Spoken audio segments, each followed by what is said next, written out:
a vigil at her side. KTLA's very own Lauren Lister is all the way across the pond for us, live in London with the details. Lauren, good morning. What did you see? Good morning, Megan and Mark. Let's jump into that new video right away. It happened just behind me at Westminster Hall, where the Queen's coffin is lying in state, and where moments ago we saw this. These are all 8 of the Queen's grandchildren filing into Westminster Hall and then surrounding her coffin, draped in the royal standard flag, adorned with the crown, and all 8 grandchildren keeping vigil, holding a moment of silence for 15 minutes, heads bowed, right there inside Westminster Hall where she lies in state. Prince William at the head of the coffin. He is the heir to the throne after his father, King Charles, the new monarch, and Prince Harry at the other end. Those two, the only ones, the king's sons, in full military uniform. And this is noteworthy because Harry is no longer a working royal. He hasn't been able to wear this full military uniform during any of the other official events, despite his brother and his father and his father's brothers being in military dress. He has not been allowed to, but we're told for this, it was at the king's request. And this solemn ceremonial tribute played out as people that were in Westminster Hall, members of the public that had been lining up for hours, if they were inside at that moment, they witnessed the whole thing. And it mirrors the same vigil that we saw by their parents, the king and his siblings, the Queen's children. They did this all last night. Meantime, outside of Westminster Hall, let me show you some of the images of people already setting up tents, because people are starting to camp along the procession route that the Queen's coffin is going to take via hearse when the funeral is over at Westminster Abbey. So people are waiting along this route so that they'll be able to get that glimpse of the Queen's coffin in the hearse, which you can see because it's a clear window, and so you see that moment, and they want to witness that. Here's why. And obviously, it's a big state occasion. There's going to be millions of people here, and we didn't want to miss the chance of not being able to see the Queen passing us and the royal family, and we can mourn and pay our respects alongside them. She's like the nation's granny, and just such a leader for 70 years. She's never put a foot wrong. She's always been, somebody to look up to. And earlier, King Charles and Prince William made a surprise visit to some of the people that are waiting in line to see the Queen's coffin inside Westminster Hall. They just showed up, shaking hands, thanking people for turning out and queuing up, as the British say, and they received applause as they showed up for some of the people who've been out there waiting in line, braving chilly elements, by the way. It's so cold that on the UK government's official page where they track the wait times for the line and show the map of the line, they're warning people that it's cold and so to bundle up. Back out here live, President Biden and the First Lady are in the air now, headed to London, where they will attend the Queen's funeral Monday here at Westminster Abbey. And I want to show you guys the funeral procession after the state funeral is actually going to take place right outside where we are, right on this street below. So that's something that when viewers tune in to the full wrap up of the Queen's funeral, they'll be able to see that on our air. Also, I just met a family from Oregon who traveled here just for all of this. As Americans, they wanted to be here to see this moment in history, to see just the way that a woman who served for 70 years at the helm of her country's monarchy be part of this grief that the UK is experiencing and the tributes that are being paid. So they're out camping on the procession route, and I will have an interview with them. You'll see on the full wrap on our later shows. For now, live from London, I'll send it back to you in the studio. I'm so curious, are there a lot of businesses that are closed right now so people can mourn for the Queen, or are some of these businesses staying open and taking advantage of so many people out on the street? Yeah. So Monday is the Queen's funeral, and that is what has been declared what they call a bank holiday here. So that's basically a national holiday. Schools aren't in session. And a lot of businesses, people don't have to go to work. Now, as for actual businesses, they don't have to close Monday. But what I've noticed walking around is that many of them have signs in their windows with a picture of the Queen saying that they will close on Monday in honor of Her Majesty. And so it seems like more often than not, we'll see businesses be closed Monday, observing that bank holiday in honor of the Queen's final goodbye with the funeral. Right now, businesses are open for the most part, and it's really Monday that we'll see them shuttered in order to observe that holiday.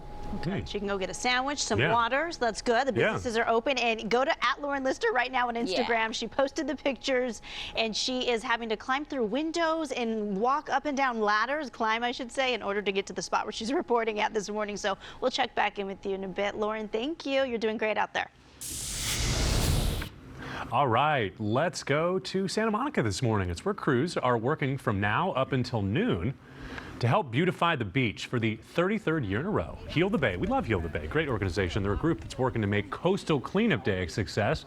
Thousands of LA County community members are expected to take part today and all over the Los Angeles area. Just look at some of the junk that they're picking up on the beach. They're working to beautify wildlife habitats from the coastal dunes to the LA River. Talking about more than 1,000 volunteers expected to take part. In Santa Monica alone, do you want to join them? We've got a map of all the locations. It can be found at the following website. It's healthebay.org.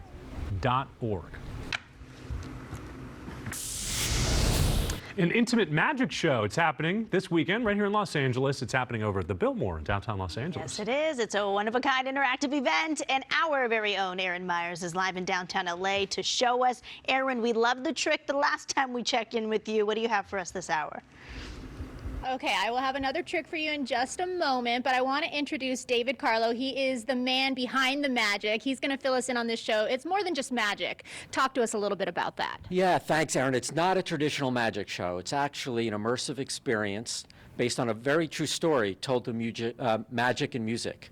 We, as you can see behind you there, we have a diary from 1895 that we were fortunate to find, where a woman who hosted a parlor show in the Upper East Side of New York City wrote extensively about a magic show that she hosted in her apartment in New York. So we do a modern retelling of that show that really took place over 100 years ago. And now I know you have some of your magic tricks back from that show, and then you interweave your own stuff as well.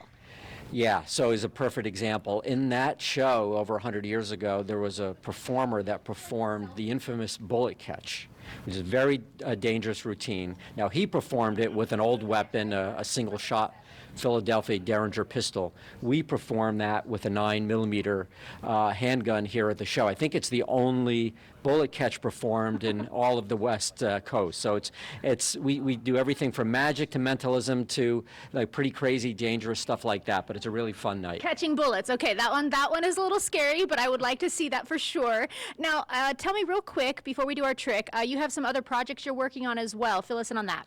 Yeah, there's a couple. I wrote and directed a film that we're very fortunate to have now been Oscar qualified, starring Austin Pendleton, called Ball and Vase, which is about an elderly, ailing professor and magician. So we incorporate a lot of magic into that, so you can check that out. And then we're really excited about partnering with KTLA and CW. We have a new show that I executive produced called Chris Angel's Magic with the Stars. So it's celebrities each week performing magic illusions, competing with each other. So we're really excited about that one. I love that. And we're going to do a little mentalism real quick, so let's do that before we have to toss it back. Okay, so we do a lot of mentalism in our show here at the Biltmore, and I want to try something with you. I want to see if we can form a connection.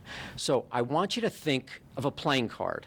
Okay. Any one of the 52 cards, and I want you to focus as much on that card as possible, okay? Got it. Oh, you've got it, all right. And I had a little bit of premonition, Aaron, about, I've watched some of your segments in the past and how you might think and the way you might make your choices. So I actually placed a single card in my pocket before I came out here tonight. So for the first time, if you can share with everybody watching, what's the card you're thinking of? It was the Ace of Diamonds. Ace of Diamonds. Yes, I believe Have so. you changed your mind at all? Or I, that's the card? no, that's the one I think I have. Uh-oh. All right. Uh-oh. The card I have in my hand that I placed. Uh-oh. I hope long I did this before we right. started, folks. The ace. Okay, you're making me nervous there. I'm like, I messed up the magic trick. If you guys want to come check it out, we'll put the details up on the screen. That was my card, the Ace of Diamonds. I was thinking I messed that up, but you can go to modernparlormagic.com for tickets. We love the connection. I'm like, how could I mess up the magic? We do have a good connection. And the shows will be going on through December 17th, so plenty of time, most Fridays and Saturdays here at the Millennium Biltmore. And you made me really nervous there. I thought, how could I mess up a magic trick that I'm not even doing? Oh my goodness, that made me nervous, but that was correct. So we have it right there, guys. The Ace of Diamonds, because I'm a diamond in the rough. Love you, guys. Producers can do magic tricks too and cut them right off. They're getting really good at it. Right. And she vanished. Watch this magic. Moving on. So I'm going to show you some magic right now, too, because I'm going to take it back to 1994, a time Yeah. of flannel shirts, baggy jeans, and to music that was either great or incredibly awful. For Mark, I could only guess he was listening to this. Wake up.